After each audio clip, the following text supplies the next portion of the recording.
Well, good morning, everybody. Happy Monday. I'm Scott Brabrand, Executive Director for the Virginia Association of School Superintendents, and it's really an honor to have all of you here first thing this morning to talk about the amazing work that you all have done this year in our Gen AI Year of Learning cohort. We have been proud to partner with the Virginia Department of Education on this amazing and frankly, one of the only opportunities around the country where we have seen the State Department of Education partner with the State Superintendents Association to create this sort of professional development opportunity. We've been able also to partner with ALP, one of our long-standing partners here at VAST, to deliver much of the content that has helped inform this process. And really want to thank ALP and Amos for their amazing work. But before we begin this process, really of showcasing the work that's done, it's my great privilege and high honor to introduce really someone who made this happen at the Virginia Department of Education, the Deputy Superintendent and Chief Information Scoot back Officer over. for the Virginia Department of Ed, Dave Myers. Good morning, everyone. I want to echo what Scott said. Many of you may not know this, but it was actually last year's VAST conference where our colleague Amy Cashwell from Henrico County presented about all of the work Henrico had been doing around AI. And I had actually attended that session because I wanted to see what they were doing and see if we could model that around the state. So Scott and I began having some conversations around that, and all the stars kind of aligned to allow us to be able to invite basically anyone that wanted to in this first cohort, which were over 70 school divisions, to really focus in on what we were hearing was one of your greatest excitements, fears, not prepared. We were hearing lots of different things that this was something school divisions put in their top two or three items last April of wanting to really focus on and getting ahead of the curve. And I am so proud that that VAS and the ALP team put together what I think was a remarkable 4-day session that folks attended. But you have to understand there was certainly a lot of preparation behind that because those folks did a lot behind the scenes. There was also a lot of homework that you all did in between sessions. We talked about this being a leader, having top people in the school division, the leaders in the school division as part of this process for it to work. That whole synergy came together, and I'm just super proud of what we were all able to accomplish together.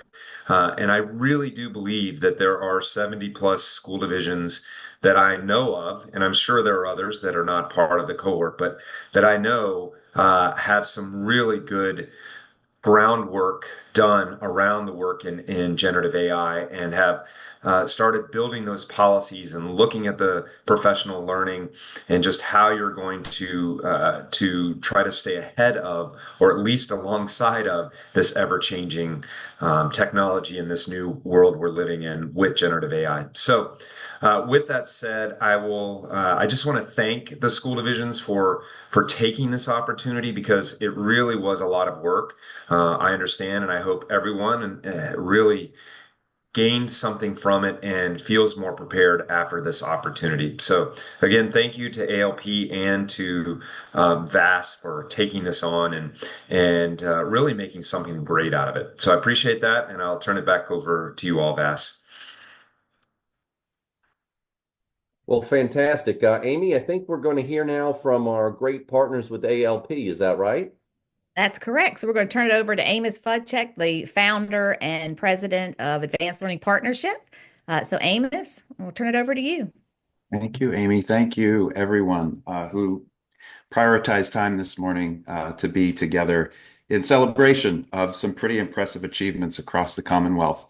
My job is simple this morning, and it is to express sincere gratitude to Marlo Gaddis, to Allison Reed, to Doug Renfro, to Tom Woodward, who served as exceptional consultants in the field supporting you in your work. I also want to thank Adam Gary specifically, not just for his excellence in the field, but for our partnership between Advanced Learning Partnerships and Strategic EDU. And without your trust and without your commitment to strategic outcomes, this would have ended up as a sequence of workshops. It became so much more than that. It became so much more than that because we focused on systems level approaches to the purposeful integration of AI. And I think that's what ultimately matters and why we're in a position of strength today. I also want to share just very quickly the efforts of folks behind the scenes who were not consulting, but were nonetheless critical in terms of our team. Katie Fodchuk, Judy Yu, Yumna Ahmed, Gaynell Lyman, and Jennifer Pineda were instrumental in helping us design impact metrics, establish a community of practice, and ensure that our colleagues who were in the field with you were focused on what exactly they needed to be focused on, which is advancing your work. So thank you so much to VAST. Thank you so much to VDOE. Let's get to the good stuff. Thank you, Amos. So now we're going to get down to what we're here for, to celebrate you, the learning, and the work that you did throughout the year together. So if I'm going to put in the chat, there's a link to a shared folder, and we're going to highlight some of the artifacts that were developed. Now, we had 72 school divisions. We had 14 hubs. We had over 400 participants, so we couldn't showcase everything. So there were 12 artifacts selected of a variety, from overview of guiding practice, guiding principles, to nitty-gritty student request forms that you're going to see today. And the divisions are they have like 2 minutes to real quickly describe what the artifact is. I'm going to pull it up, but you can see it through that link in the chat up close and personal, though. So we're going to start with Danny Driggers from Rappahannock County Public Schools. Cindy will spotlight Danny, and I'm going to pull up the artifact, and we're going to cross our fingers it comes up. So far, so good. So Danny, we're going to turn it over to you to talk about this artifact. All right. Good morning. I am here representing Rappahannock County Public Schools and sharing our AI guiding principles that reflect the commitment that we have here at Rappahannock to thoughtful, ethical, and student-centered implementation of AI. Here at Rappahannock, we wanted our AI implementation to be guided by the values that are prioritized by the people who live in Rappahannock County. So everything that you'll see in here is or are things that Rappahannock County really prioritizes. I'm going to start out with our collaboration and engagement section.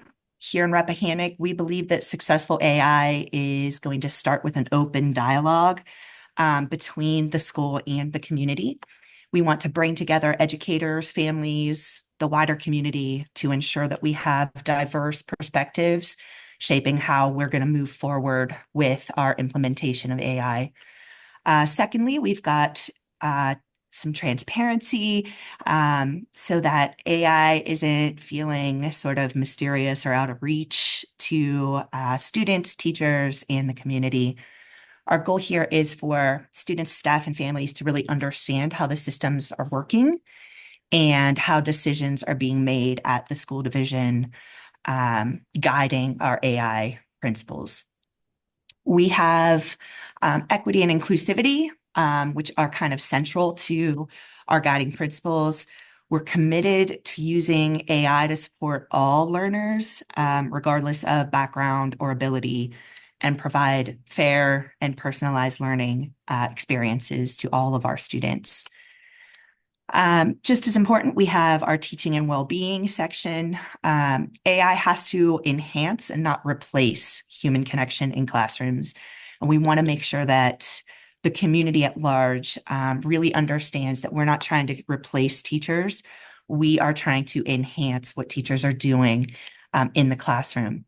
We want to make sure that educators are supported and that students have sort of agency and academic integrity within our AI implementation. We also wanted to make sure that we had a focus on privacy, security, and safety within our AI implementation. We have strong safeguards in place to protect against misuse and data breaches. And then we also have continuous improvement. So as our technology evolves, so will we.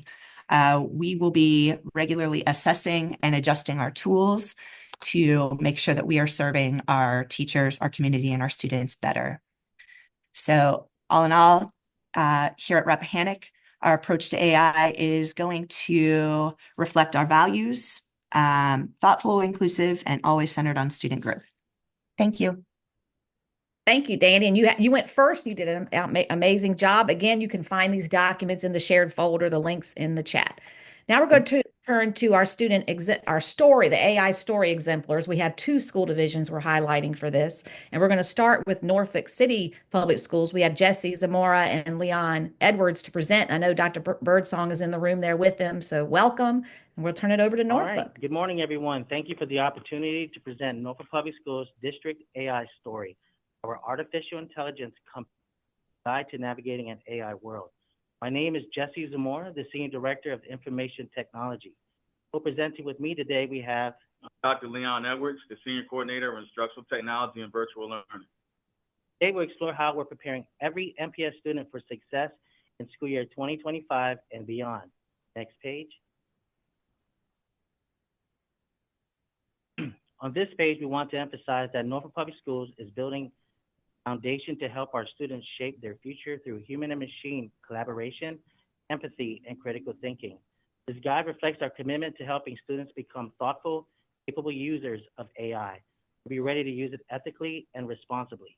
Our AI Compass supports student success and aligns perfectly with the division's 2022-2027 strategic plan, continuing the drive. Next page. Here we discuss how Norfolk Public Schools is aligning AI initiatives with its 5 strategic pillars. Student excellence will leverage AI to support personalized learning and creativity. Resources will ensure equitable access to AI tools. Workforce will provide division-wide AI training. Community will offer AI literacy for families and build tech partnerships. Safety will uphold transparency, data privacy, and ethical AI use. Next page.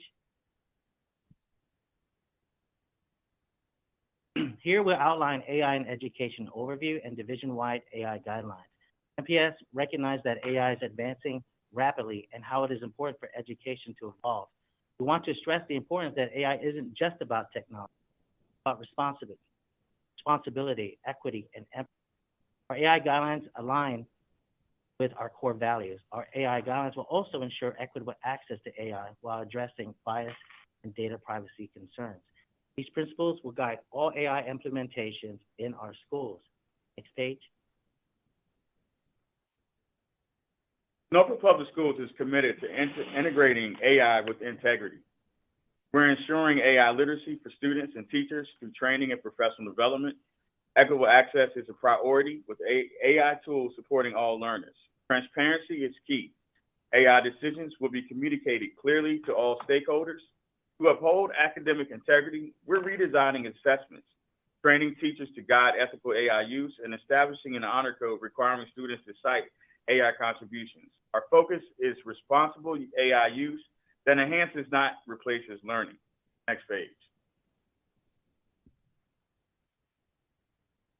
And in Norfolk Public Schools, we're using AI to support and improve learning while making sure that students' needs and experiences remain the top priority. Our AI policy promotes creativity, collaboration, and critical thinking, helping students use AI responsibly while valuing their own ideas.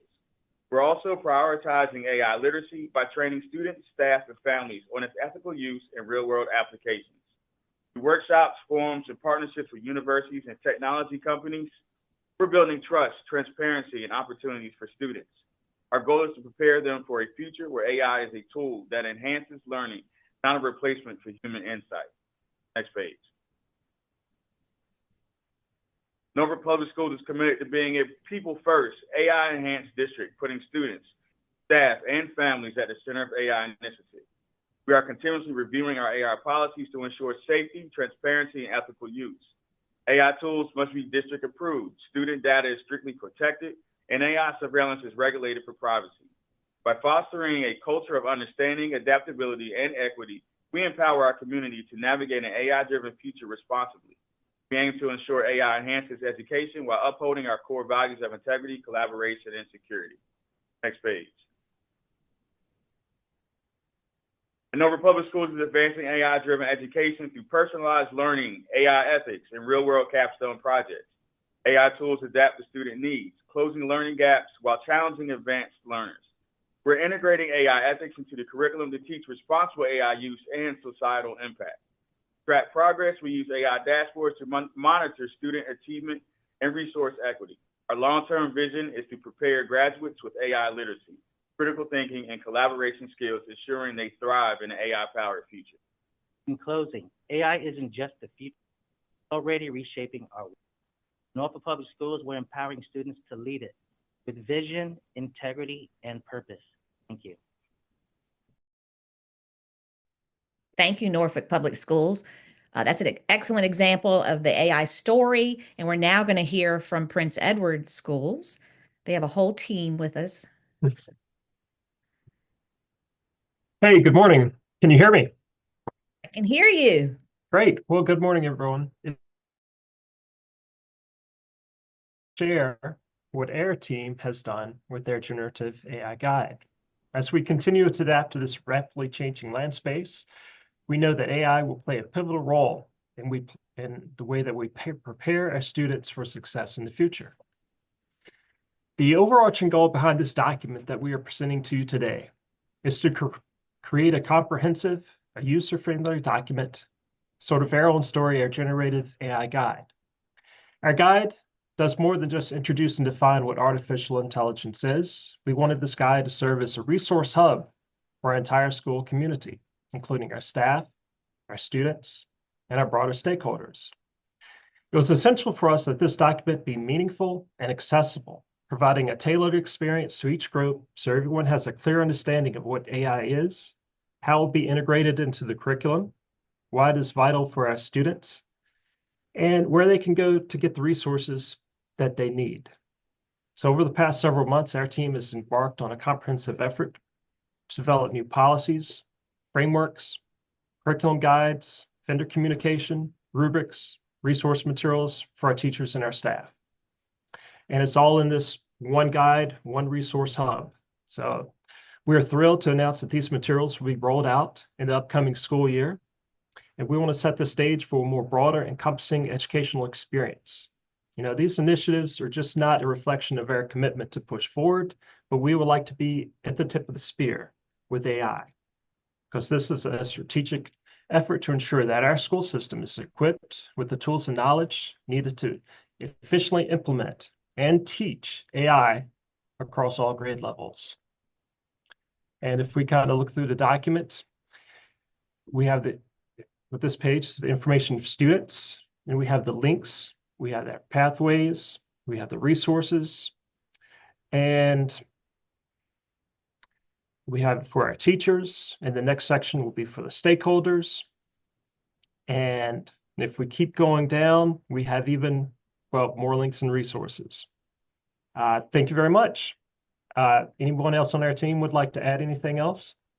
The only thing I would add is, to make sure that we get full buy-in from our teachers and our parents and our community.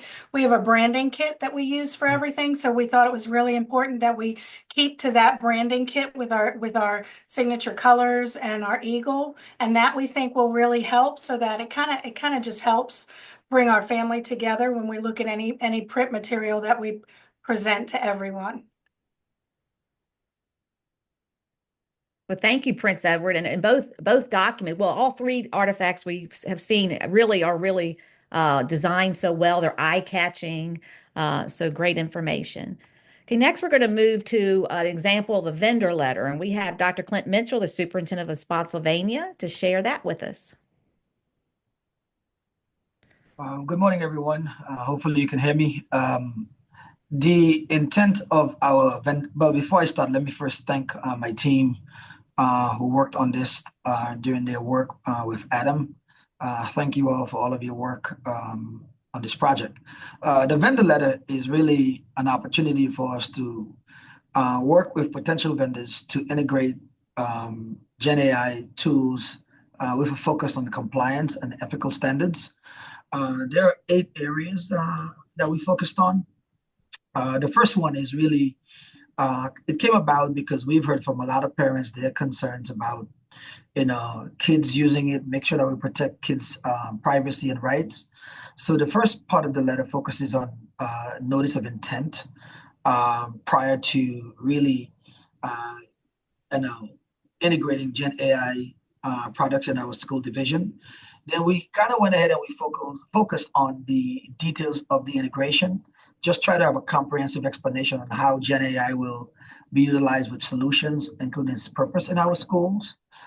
And then we went on to focus on the big piece, which is data privacy, security, and intellectual property protection, making sure that we are following and comply with FERPA, COPA, and CIPA guidelines. And then we wanted to have an opportunity to have some explicit consent for IP use, and of course, an option to opt out.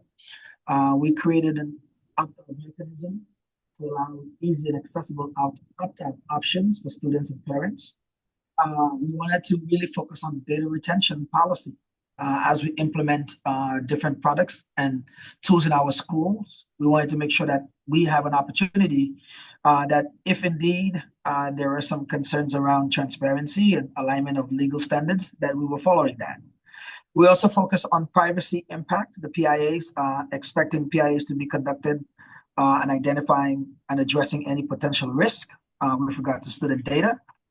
And we also wanted to focus on promoting access and equity, ensuring that AI enhanced educational tools are accessible to all kids, particularly with students with disabilities.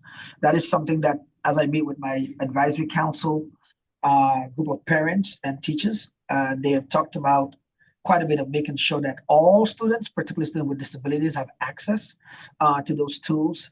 And of course, transparency in AI algorithms. We wanted to make sure that we maintain a fair and, of course, unbiased educational environment and make sure that we have some transparency around those algorithms. So as you can see, this is just an opportunity for us. And in the letter, I have my Director of Technology, Pete Zakari, in that. So if they have any questions or concerns, they can direct it to Pete. So essentially, this is our AI vendor letter. Thank you, Dr. Mitchell. And in that, of course, you've got that in your folder. If your division wants to do something similar, you have that as an example. So thank you. Next is we have Amherst County, who's going to talk about their division AI evaluation rubric. So if you're going to look at something with AI, here's a rubric for you. And I think Dr. Williams may be here, but I think he has Amber and Wanda here to present as well. Yes, good morning, everyone. I'm here and I know Amber is on as well. We designed our rubric to help evaluate any new vendor products that come our way. We focused it around our core principles, as you see: educational benefits, safety and privacy, fairness, transparency, and explainability. We try to keep a consistent scoring system with the rubric with a 4-point scale as we look at any new tools that come our way. But the biggest focus wanted to be on learning impact and content quality. We wanted to ensure that any AI tools that we come across generally enhance educational outcomes rather than just being trendy technology that we want to engage students with. As always, safety and protocols, protections with privacy and fairness and accessibility are part of the rubric to protect student information, as well as making sure it's accessible to all students. We wanted to make sure there were transparency requirements added to it as well, that vendors have to consider ethical considerations and provide their process and documentation with their AI. And the big thing also was stakeholder involvement. It can't just be a one and done, connecting with educators, make sure that any AI tool is truly connecting to classroom needs and that they have support, professional development to help engage our teachers to make sure that they're effectively integrating AI into their teaching practices. More than anything, we wanted to make sure that this rubric was a part of informed decision making while protecting students' interests and advancing educational goals. We don't want to just adopt AI for the novelty feel, but we want to make sure it's going to be impactful and we are being responsible as far as how we are connecting students with AI tools. Amber, did you want to add anything? Nope, you did a fantastic job. Thank you. Well, thank you both. So that is a great rubric. There's so many tools out there that have AI in them, and you want to make sure that it's meeting the needs of what your division has determined needs to be met. So next we have student accessibility, and we have Nora Brookings from Orange County. I'm going to bring this up for you. There you go. I'm Nora from Orange, and I think accessibility is the thing that I personally am most excited about with AI, and I was really excited to be part of this work group that developed this this guide. So of course, AI provides so many opportunities for accessibility, whether that's differentiating lessons within a classroom or adapting a reading passages for students with different reading levels, or even creating visual supports for students with processing deficits. But it's also important that when we're thinking about accessibility in AI, that we're also thinking about the platforms themselves. So we, within my group that looked at this, we really looked to two main sources. The first, of course, is the Americans with Disabilities Act, specifically the Web Content Accessibility Guidelines, as well as the Universal Design for Learning Guidelines, UDL guidelines. So we outline that in this document. And really the content, we found three main areas that we need to be thinking about and evaluating AI tools for accessibility features. The first area is content design. So we need to make sure that all images have alternate text available. So for example, if there's an image of a solar system, there also needs to be the text that goes along with that to say that, it's the solar system and explain the image. The next area for next key accessibility area is tool accessibility. So making sure that AI platforms can be navigated with a keyboard only, as well as making sure that they're screen reader friendly is really important. It's also important when we're evaluating AI tools that we select potentially ones that you can use speech to text first to be able to input the data for students that may have motor impairments. And the last area, accessibility area, that's important to take a look at is the visual accessibility. So making sure that platforms use bold, high contrast colors to improve readability.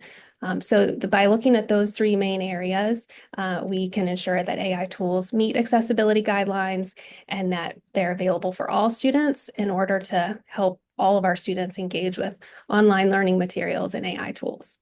Thank you. Thank you, Nora. And I think, and you really, that document has been a springboard for some other documents and other divisions, and they've really used that for an example. And it is one of the things that when we were talking about doing this work, that the Department of Ed really wanted to make sure that when we looked at AI, we were looking at how we can meet the needs of all students, especially students with disabilities. So thank you. Next, we have an example from Salem City Schools. It's how they used possible uses of Gen AI across the grade levels. Let me pull this up, Gary. Yep. There you go. Great.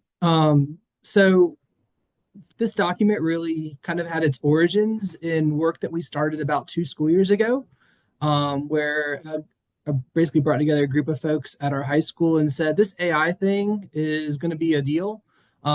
Which has kind of turned out to be true, right? Because we're all here talking about it. So how do we get ahead of it? How do we kind of create a way that AI in schools doesn't kind of fall the same way that calculators in math class fell, or fall the same way that just introducing the internet or just computer use in general to students has fallen historically in education? And so the many prongs that came out of that, this is one of those prongs. And really what we're doing here is we're saying, we want to help teachers learn how to leverage the AI for the instructional planning in their classes. And so part of that thinking then becomes, well, every level of school, and even every grade level in a lot of ways, is going to have its own unique kind of goals and aspects associated with it. So this document is really designed to kind of outline that. So at the elementary grades, we have our developmental focuses there. What are we trying to accomplish with elementary school students?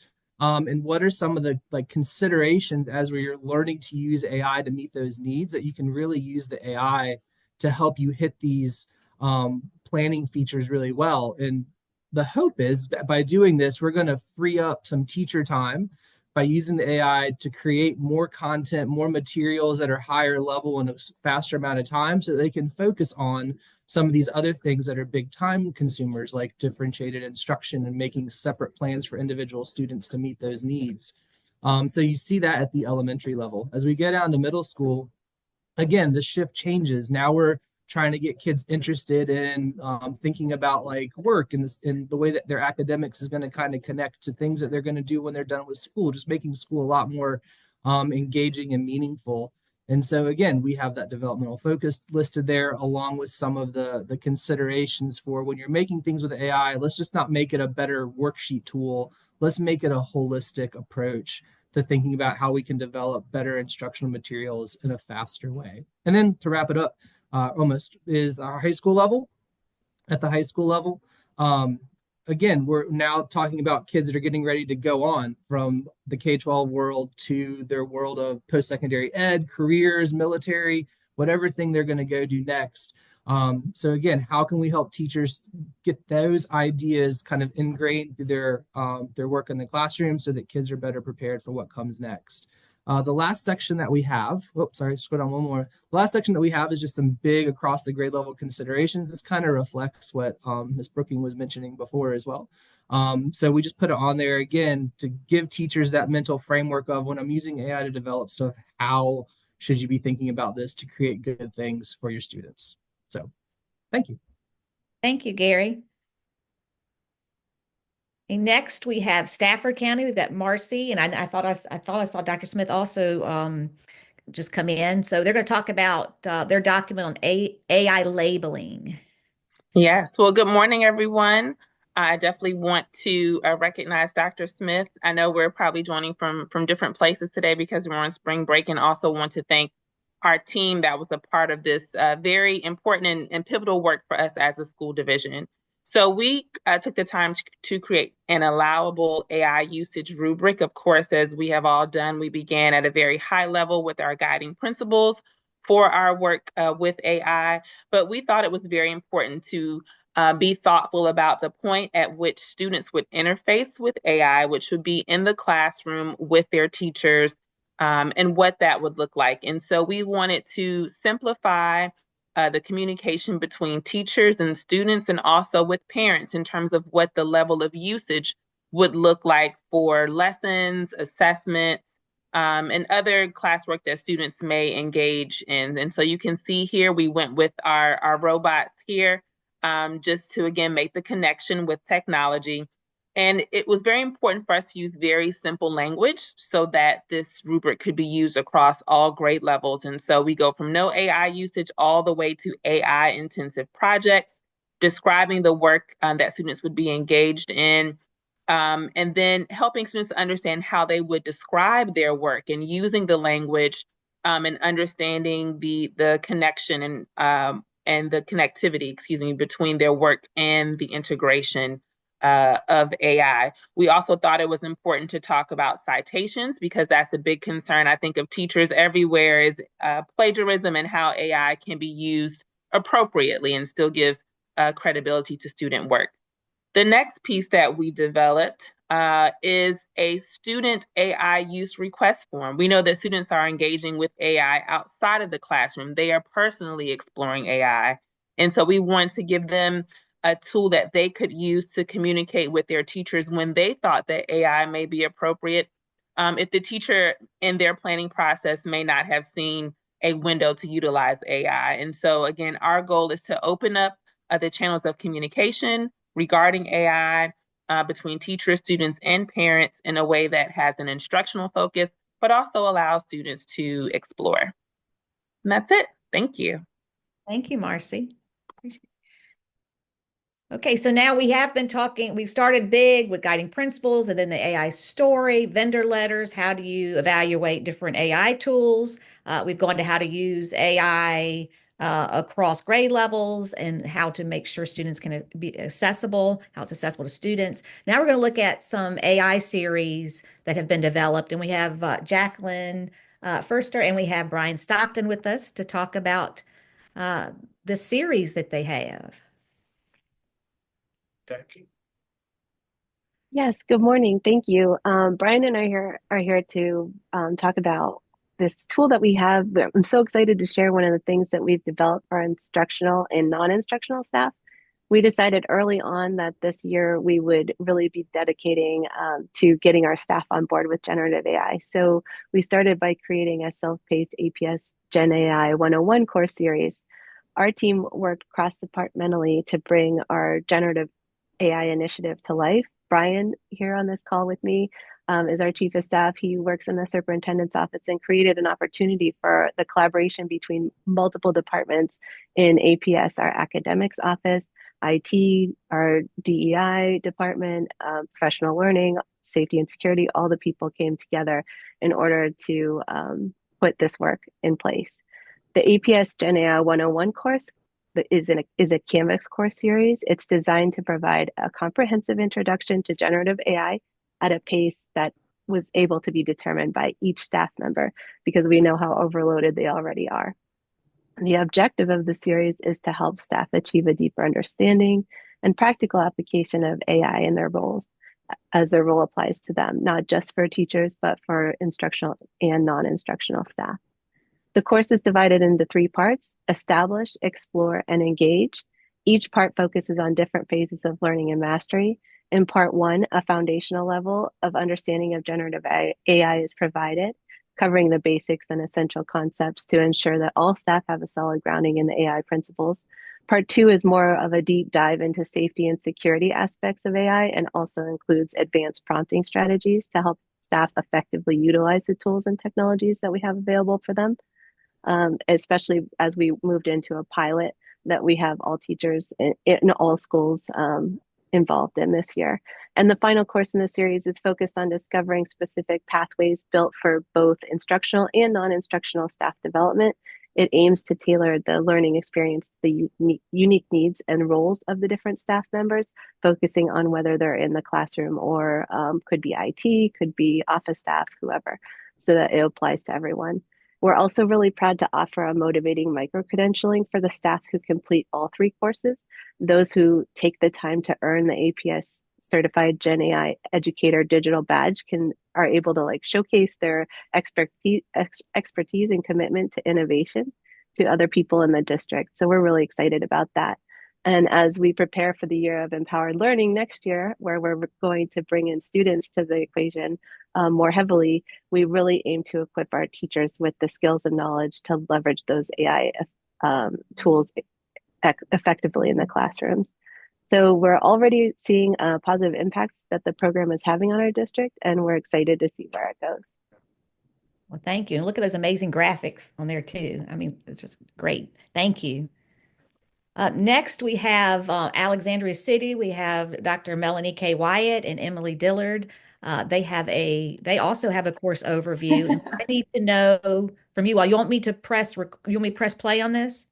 Not yet. Well, we're Okay. going to give you a little bit of background if you don't mind. Thank you so much. So good morning, everyone. Again, thank you for being a part of this amazing work. Professional learning is something we engage in, and this was just an amazing experience. So thank you for the opportunity. Today, we're going to share an overview of where we are with our AI process. We have already presented this to our school board and our community. They're very interested. We actually had a school board meeting that went hours. We had to cut them off. They were so excited about the work around AI, but we're also building this into our strategic plan. So this morning, we're going to share with you a course, which is a Canvas course that includes our philosophy, guiding principles document, course policies. Everyone's talking about policies, information on data privacy and security, and the work that we're doing that's already aligned with some of our current division tools. We think it's important to have that alignment. We've not only made our staff a part of this process, but we've included our students, and we've created a student page also because we know students are ready to use this and become engaged. So this morning, we're going to share a little bit about our implementation, as well as our Canvas course with a little video. for us, this work is very important in how we communicate out because we serve 118 countries and 127 languages. So we do a lot of videos and special communication. So this morning, we're going to have Dr. Emily Dillard, who is with me. She is our Director of Instructional Technology, who will report out on our implementation. Great. Good morning. We had 3 school principals and an ITRT participate in the cohort, and they created an AI introduction presentation for our schools. So we did this as a train the trainer model. We trained our principals, and then our principals turned around and shared the introduction with their staff. And this was really important for us to have consistency across the school division. As a part of the introduction, our principals also shared access to this Canvas course. So we prepared a short video just to highlight the course for you today, and you may go ahead and press play on that. Welcome to the AI and ACPS course. This course is designed to provide ACPS staff with information regarding AI in our school division. Staff can review our philosophy and guiding principles, policies impacted by AI, and our stance on data privacy and security. Additionally, we have outlined opportunities to use AI with our current division tools. Another key feature of this course is a student learning page. This section provides resources to instructional staff and allows them to indicate their interest in playing a larger role in the creation of resources for students related to AI. This course continues to be updated regularly as our work with AI evolves. All right. And that's a quick introduction to our course. As you could see from the bottom, we have other areas there as well, but those were the key features that we wanted to highlight this morning. So in your folder, you will find the presentation to the school board that she's done as well. And then they have another document they're going to talk about in just a minute. Okay, up next, we have, now you heard from Henrico County Public Schools at their spring conference last year. You saw all the work they had done that that inspired this whole learning for this year. So now we're going to tune in to see where's Henrico with AI now. And I'm going to open this up. We have Dr. Cashwell and Courtney Bostaine with us. I'll open this up here. All right. Hi, everyone. Thanks so much. I am here with our superintendent, Dr. Amy Cashwell, and it's been really great to hear everyone's work so far. And as Amy just shared, we're excited to share a quick overview of our student AI plan, which represents how we're approaching AI integration. And this has been a team effort with many of the resources that have already been shared being key elements of our plan. So we are really appreciative of that collaboration. So in Henrico, we're following a 4-step plan to make sure that our approach is thoughtful, it's safe, and it's aligned with what we all value most. And that's making sure that we're preparing our students with the skills that they're going to need for the real world. So for us in Henrico, step 1 was all about setting the vision. We didn't start with the tools. We really started with the purpose and asking ourselves, what did we want our students to know and be able to do as it related to AI? We took some time and really aligned it with our Henrico learner profile. And we focused on things like AI literacy, our responsible use, real world problem solving, and life readiness. And step 2 was all about the conditions. So we knew that once we had our vision in place, we had to set the stage before we could bring AI into our classrooms. And so this included updating our policies, really looking at training and resources to make sure that we were supporting that safe and effective use of AI. We also made sure that as approved digital resources really began integrating AI enhancements, that we tagged them in our Henrico digital resource menu, really wanting to highlight the age-appropriate tools and encourage that thoughtful adoption by our students in schools. Then we headed into step 3, and this is where we are now, like many of you, piloting our AI tools. So we're expanding our work from our AI enhanced products to really exploring a standalone AI tool. And by the end of this academic year, we really want to conduct some small scale pilots in our high schools, making sure that we're gathering that real-time feedback from our teachers, students, and their families, so that we can use that to really inform what our AI adoption looks like in the 25-26 school year.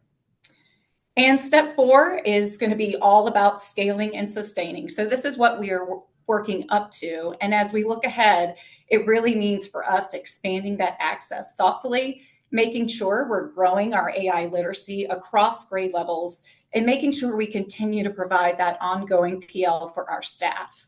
We also want to make sure that we monitor that implementation to make sure that we are staying aligned with our values. And at the end of our document, we did include for everyone a resource index. We have resources linked throughout the document, but then also some of the highlights at the end.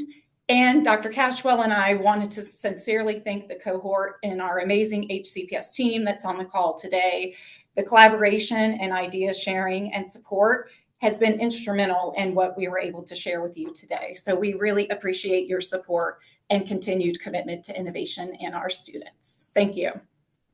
Thank you. And our last artifact, we have Alexandria City coming back on, and they're going to talk about their student request form. Yes, thank you. The student request form is a formal way for our students to request the use of AI in their assignments. And it also provides reflection opportunities for students to consider which AI tool they would like to use, how they plan to use it for their work, how they will ensure that the work remains primarily their own, and also how they will verify the accuracy of any information that they receive while using AI. So we will begin using this form in the fall with our high school students, and that will be following lessons during our advisory time at the beginning of the year. The lessons for students not only include this request form, but they will also include instruction on how to use our AI usage guide that we created for staff and students. And that guide breaks AI usage into 4 different stages: no AI, AI as a coach, AI as a collaborator, and AI as an essential tool. So the 4 stages in that usage guide allow our staff and students across the division to use consistent language. So if a student travels between their classes, all of their teachers are using the same phrasing. Where an assignment falls on that guide is determined based on the work expectation for the assignment, as well as the assessment criteria as determined by the teacher.